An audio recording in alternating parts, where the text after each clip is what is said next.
Brave New World continues as read by the bathroom reader. I am covering for the Plurality Report, who is currently moving anywhere that isn't Winnipeg. Ugh. Chapter 2. Mr. Foster was left in the decanting room. The DHC and his students stepped into the nearest lift and were carried up to the 5th floor. Infant nurseries, Neo-Pavlovian conditioning rooms, announced the notice board. The director opened a door. They were in a large, bare room, very bright and sunny, for the whole of the southern wall was a single window. Half a dozen nurses, trousered and jacketed in the regulation white viscose linen uniform, their hair aseptically hidden under white caps, were engaged in setting out bowls of roses in a long row across the floor. Big bowls packed tight with blossom, thousands of petals, ripe blown and silkily smooth, like the cheeks of innumerable little cherubs. But of cherubs, in that bright light, not exclusively pink and Aryan, but also luminously Chinese, also Mexican, also apoplectic with too much blowing of celestial trumpets, also pale as death, pale with the posthumous whiteness of marble. The nurses stiffened to attention as the DHC came in. "Set out the books," he said curtly. In silence, the nurses obeyed his command. Between the rose bowls, the books were duly set out. A row of nursery quartos opened invitingly, each at some gaily colored image of a beast or fish or bird. "Now, bring in the children." They hurried out of the room and returned in a minute or two, each pushing a kind of tall dumb waiter laden on all its 4-wire netted shelves with 8-month-old babies, all exactly alike. A Bokanovsky group, it was evident, and all, since their caste was Delta, dressed in khaki. Put them down on the floor. The infants were unloaded. "Now turn them so they can see the flowers and books." Turned, the babies at once fell silent, then began to crawl towards those clusters of sleek colors, those shapes so gay and brilliant on the white pages. As they approached, the sun came out of a momentary eclipse behind a cloud. The roses flamed up as though with a sudden passion from within, a new and profound significance seemed to suffuse the shining pages of the books. From the ranks of the crawling babies came little squeaks of excitement, gurgles and twitterings of pleasure. The director rubbed his hands. "Excellent," he said. "It might almost have been done on purpose." The swiftest crawlers were already at their goal. Small hands reached out uncertainly, touched, grasped, unpetaling the transfigured roses, crumpling the illuminated pages of the books. The director waited until all were happily busy. Then, "Watch carefully," he said, and lifting his hand, he gave a signal. The head nurse, who was standing by a switchboard at the other end of the room, pressed down a little lever. There was a violent explosion, shriller and even shriller. A siren shrieked. Alarm bells maddeningly sounded. The children started, screamed. Their faces were distorted with terror. "And now," the director shouted, for the noise was deafening, "now we proceed to rub in the lesson with a mild electric shock." He waved his hands again, and the head nurse pressed a second lever. The screaming of the babies suddenly changed its tone. There was something desperate, almost insane about the sharp, spasmodic yelps to which they now gave utterance. Their little bodies twitched and stiffened, their limbs moved jerkily as if to the tug of unseen wires. "We can electrify the whole strip of floor," bawled the director in explanation. "But that's enough," he signaled to the nurse. The explosions ceased, the bells stopped ringing, the shriek of the siren died down from tone to tone into silence. The stiffly twitching bodies relaxed, and what had become the sob and yelp of infant maniacs broadened out once more into a normal howl of ordinary terror. "Offer them the flowers and the books again." The nurses obeyed, but at the approach of the roses, at the mere sight of those gaily colored images of Pussy and Cock-a-Doodle-Doo and Baa-Baa Black Sheep, the infants shrank away in horror. The volume of their howling suddenly increased. "Observe," said the director triumphantly. "Observe." Books and loud noises, flowers and electric shocks. Already in the infant mind, these couples were compromisingly linked, and after 200 repetitions of the same or a similar lesson, would be wedded indissolubly. What man has joined, nature is powerless to put asunder. They'll grow up with what the psychologists used to call an instinctive hatred of books and flowers. Reflexes unalterably conditioned. They'll be safe from books and botany all their lives. The director turned to his nurses. "Take them away again." Still yelling, the khaki babies were loaded onto their dumbwaiters and wheeled out, leaving behind them the smell of sour milk and a most welcome silence. One of the students held up his hand, and though he could see quite well why you couldn't have lower caste people wasting the community's time over books, and that there was always the risk of their reading something which might undesirably decondition one of their reflexes, yet, well, he couldn't understand about the flowers. Why go to the trouble of making it psychologically impossible for deltas to like flowers? Patiently, the DHC explained. If the children were made to scream at the sight of a rose, that was on grounds of high economic policy. Not so very long ago, a century or thereabouts, gammas, deltas, even epsilons had been conditioned to like flowers, flowers in particular and wild nature in general.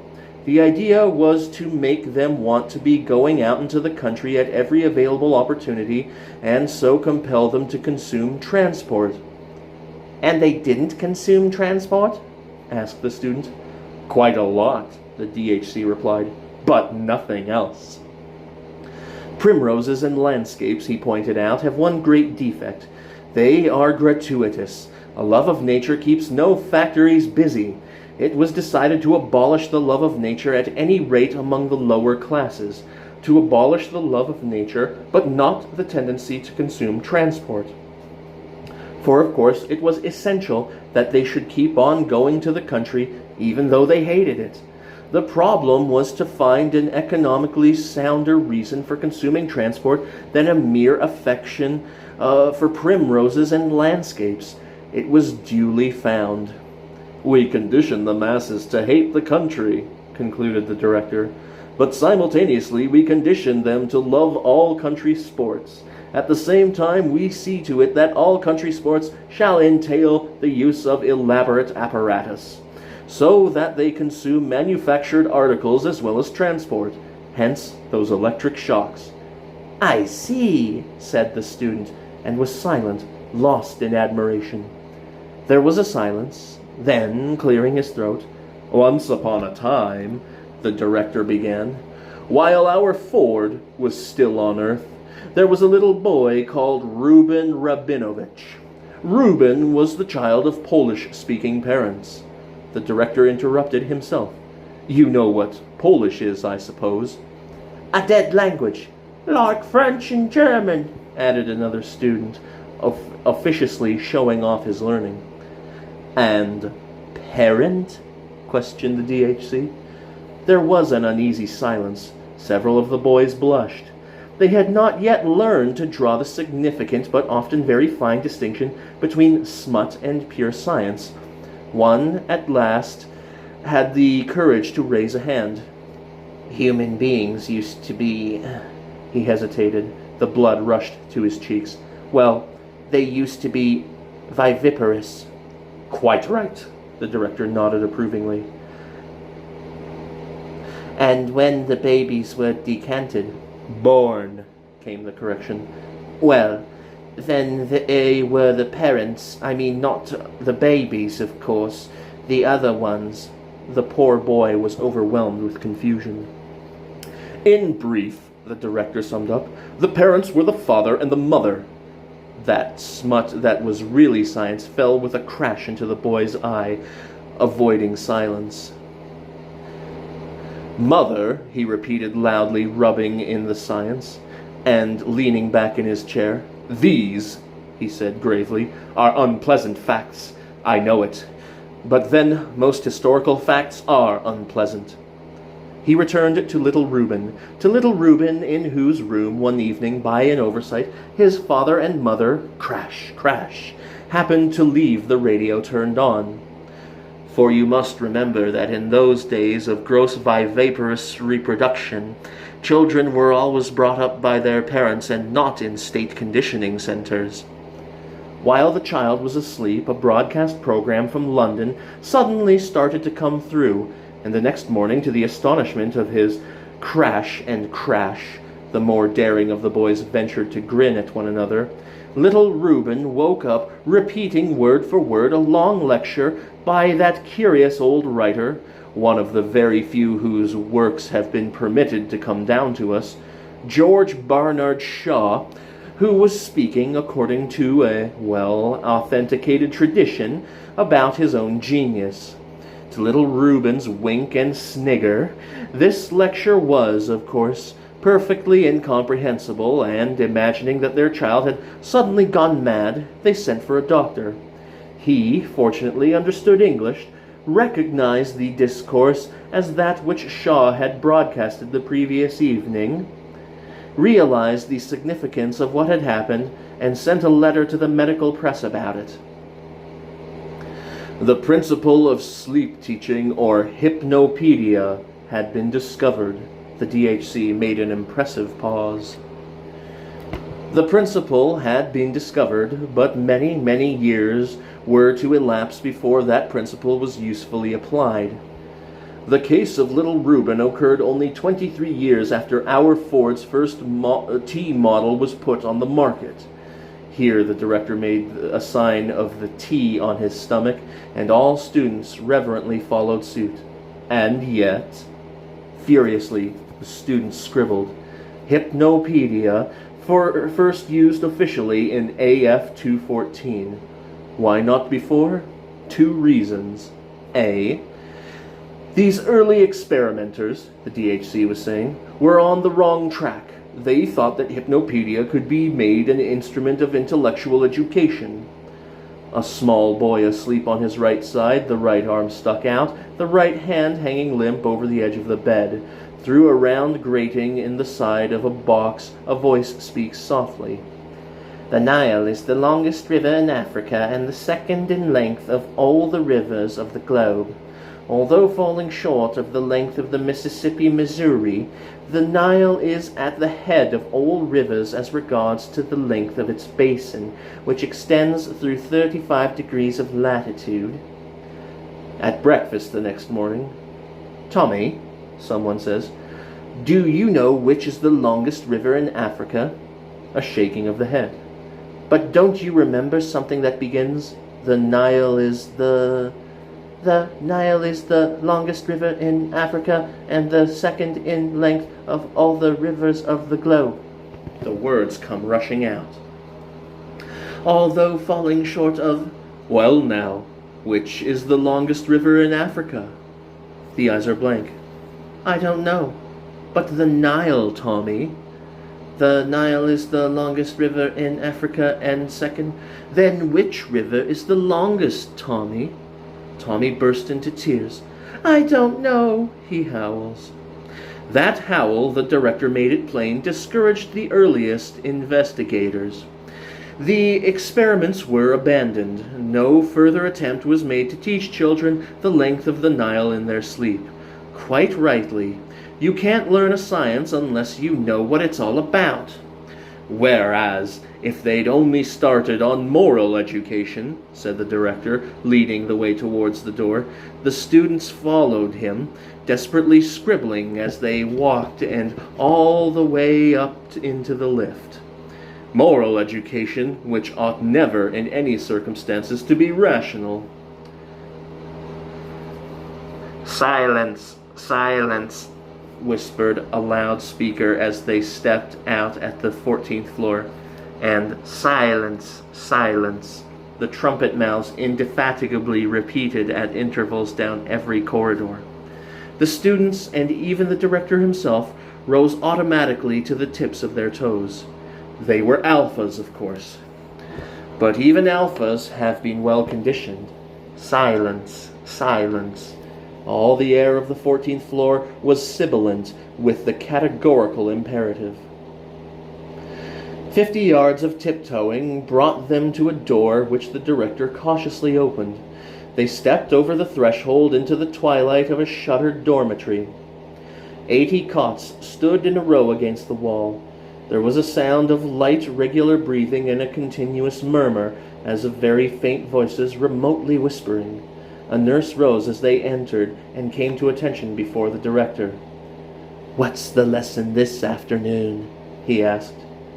"We had elementary sex for the first 40 minutes, she answered, "but now it's switched over to elementary class consciousness." The director walked slowly down the long line of cots. Rosy and relaxed with sleep, 80 little boys and girls lay softly breathing. There was a whisper under every pillow. The DHC halted and, bending over one of the little beds, listened attentively. "Elementary class consciousness, did you say? Let's have it repeated a little louder by the trumpet." At the end of the room, a loudspeaker projected from the wall. The director walked up to it and pressed a switch. "All wear green," said a soft but very distinct voice, beginning in the middle of a sentence, and "Delta children wear khaki." "Oh no, I don't want to play with Delta children, and Epsilons are still worse. They're too stupid to be able to read or write, besides they wear black, which is such a beastly color. I'm so glad I'm a beta." There was a pause, then the voice began again. "Alpha children wear gray. They work much harder than we do, because they're so frightfully clever.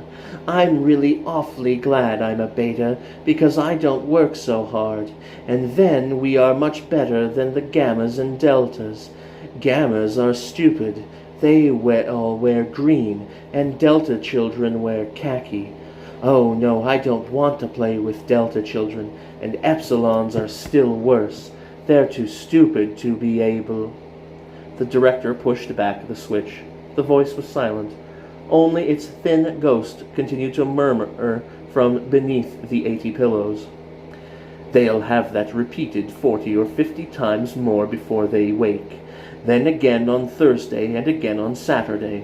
120 times, 3 times a week for 30 months, after which they go on to a more advanced lesson. Roses and electric shocks, the khaki of deltas and a whiff of asafoetida, wedded indissolubly before the child can speak. But wordless conditioning is crude and wholesale, cannot bring home the finer distinctions, cannot inculcate the more complex courses of behavior.